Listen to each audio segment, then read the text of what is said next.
Hey guys, welcome back. This is Bernard from the BTNHD, and yes, another beautiful hands-on review, and it's all about the Lenovo Yoga 700 2-in-1 laptop. So let's get started.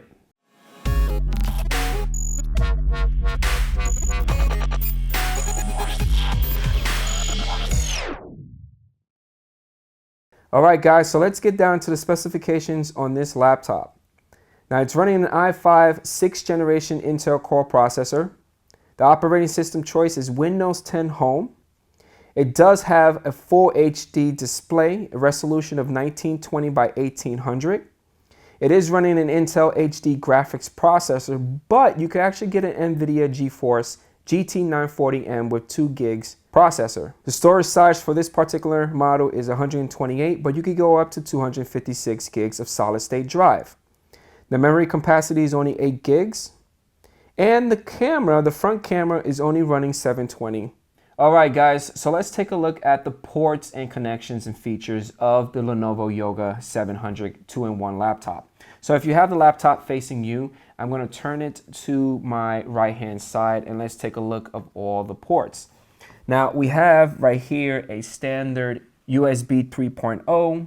We have a micro HDMI port. Right here is your volume control. You have your auto rotate control. Right next to your auto rotate control, you have your recovery and then your power button. And then right here is your LED indicator. Now, if we turn it to the other side, we have our DC in, which is also a USB 2.0. We have another USB 3.0 ports. We have our hybrid port. This is the one that you could connect your headphones as well as a mic system. And we have our card reader. All right, guys, so my favorite part of these videos is the boot time. So I'm going to start this bad boy up, and we're going to check out to see how fast it boots up.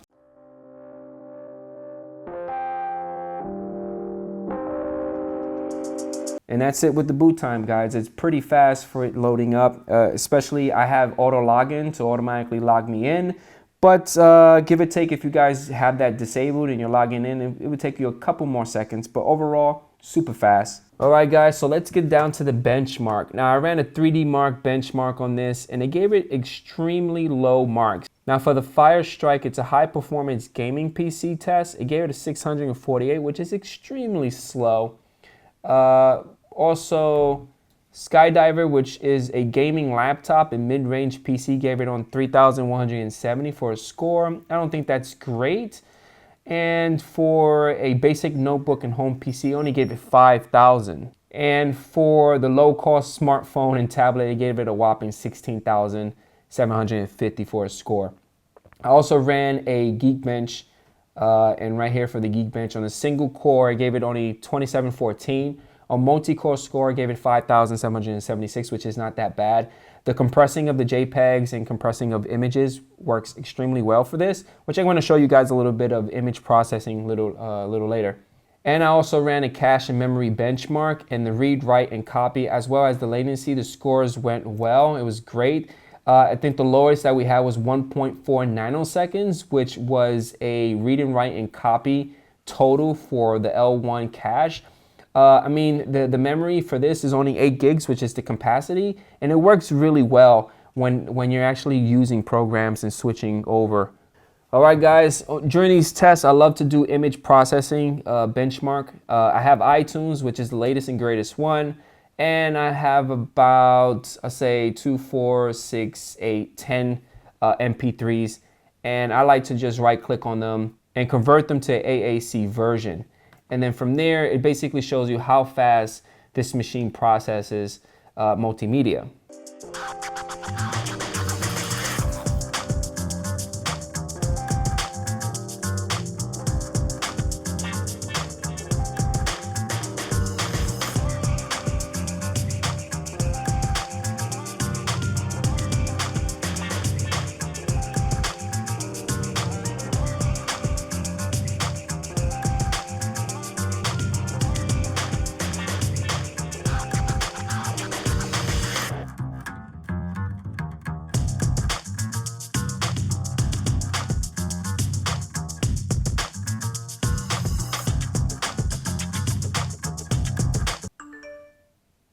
And there you have it, guys.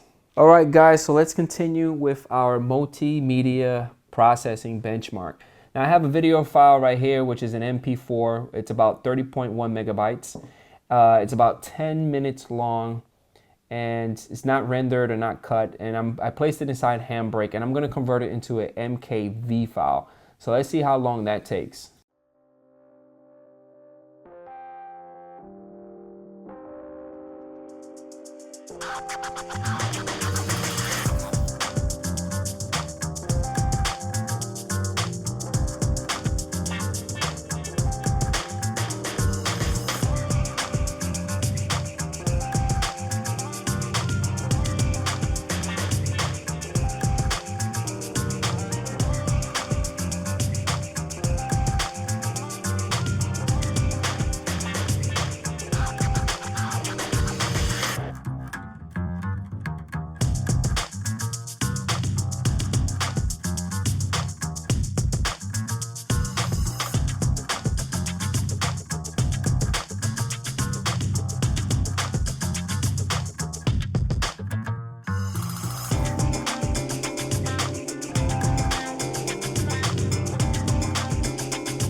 And that's it, guys. It took roughly, I would say, a minute and a half or 2 minutes. I would say around 2 minutes it took to render a 30.1 megabyte MP4 to an MKV file, which is not that bad.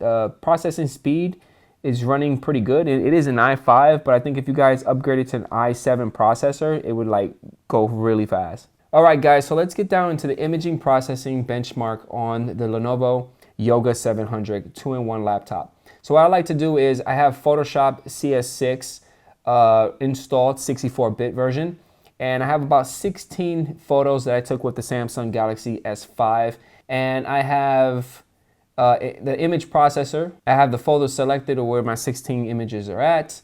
I'm doing a quality of 10, and the run action, I'm doing a quadrant colors. So let's run the image processor on that folder with those 16 images and see how fast this machine runs and completes that task.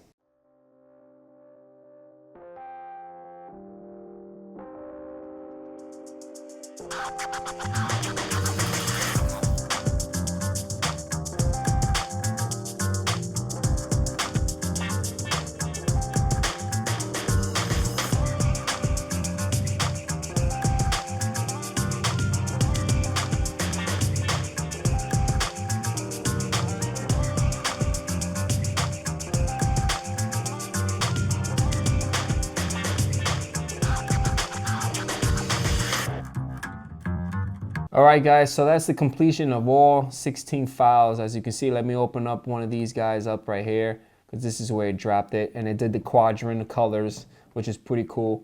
I think it was pretty fast. Those 16 files went pretty quick, so I'm pretty impressed.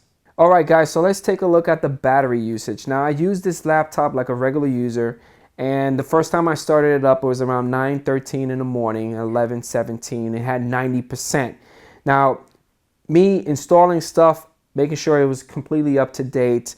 It took about, if you look at the chart, it took about 4.5 hours to 5 hours, which was really good. I'm super impressed with the battery on this particular laptop. But overall, it really depends on how you guys are using it. If you're not using it intensively, the way I was doing it, like watching videos, rendering stuff, testing everything out, you could probably have this laptop run maybe to 6 to 7 hours. All right, guys, so that's it with the Lenovo Yoga 700 2-in-1 hands-on review. You saw the numbers, you saw the benchmark, you saw the imaging, as well as the multimedia processing test that we did. So far, I love it. I love it a lot. The battery, it's great.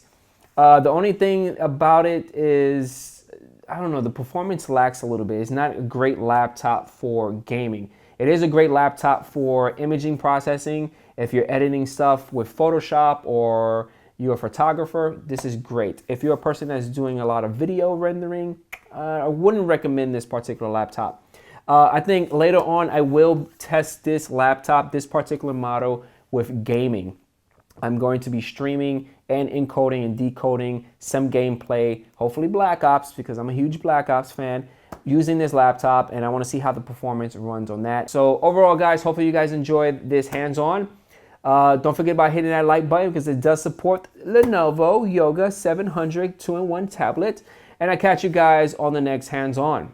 Peace out.